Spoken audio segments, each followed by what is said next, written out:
Friendship nina Angelica, Bella at Kim or ang Becky. Ini-issue. May problema nga ba? I'm overheated, can hardly sleep at night, doing crazy dreaming. You're the reason why. Hiding by the baby. Usap-usapan nga sa online world ang hindi daw pagpapansinan at tila deadma ang mga mag-BBFF na sina Angelica Panganiban, Bella Padilla at Kim Chu or mas kilala bilang ang Becky, ang kanilang samahan. Nitong nakarang birthday kasi ni Bella Padilla, May 3, ay hindi daw bumati ang mga kaibigan kung saan pinagtalun-talunan pa ng mga netizen. Sinasabing tila may problema ang magkakaibigan.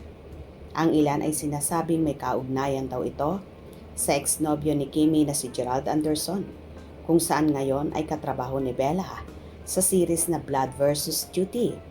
May iba namang Kimmers na ipinagtanggol ang dalaga at hindi daw ganito kakitid ang utak ni Chinita Princess.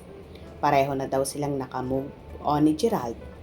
May ilan namang nagsasabi na bashers lang ang gumagawa ng issue at okay na okay daw ang samahan ng ang Becky. Narito naman ang samot-saring reaksyon ng mga fanay. Sobrang ganda ni Chinita Princess. Hindi bumati ng happy birthday si Kim at Angelica kay Bella. Bumati po silang dalawa. Hindi po. Bumati po sila. Si Kim sa Showtime. Bumati siya. Mga issue ng bashers na naman. Dahil ba si Bella kawork si Gerald? Di naman ganon kakitid ang friendship nila siguro. Nanood ako ng Showtime. Hindi bumati si Kim kay Bella. Hindi bumati si Kim kay Bella sa birthday niya. Paano bumati si Kim? Nasa bakasyon siya. Wala naman sigurong pakialam si Kim kung magkasama sina Bella and Gerald sa teleserye. Paano magiging issue? Ok naman. Si Gerald at Kim, parehas na silang nakamove on. Matagal na. Malalaman natin soon, may lamat o wala. Bumati sila di mo lang nakita. Gusto ko pa nga ang Becky, pero parang may problem nga. Blood versus Duty with G and Bella. Ganun talaga, partner ang ex-boyfriend. Baka selos dahil hindi na nagkakasama. Walang kinalaman si Gerald. Merong issue, hindi natin alam. Basher ni Kimi, yang chararat na yan. Parati ang kontra. Wisit nga yan. Inggit na inggit kay Kimi. Palibasa, walang matres. Ayan ka na naman sa mga presumptions mo na walang basihan. Hoy, baklang tsaka. Napaka-epal mo talaga. No? Sawsawerong animal. Kahit kailan, wala kang alam. Gonggong. Wow, super beautiful talaga ang Becky. Mga favorite actresses name, Angelica, Bella and Kim. Stay humble, kind, generous, and most of all, God-fearing. God bless you all team, ang Becky. They are all beautiful. Go, go, go, go. Team, ang Becky. God bless you more. Ladies, matibay talaga ang samahan ng tatlong super beautiful actresses ng ABS-CBN. Star Magic na sina Kim Chu, Bella Padilla, and Angelica Panganiban. Mag-best friend forever. Yes, pero nagme-message naman sila sa isa't isa. Ang Becky na naman ang gustong sirain ng mga bashers.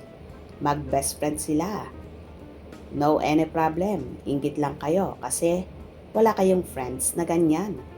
Busy silang tatlo, pare-parehong may project kaya bihira na lang makapag-bonding. Huwag gawa ng issue please. Fake news yan.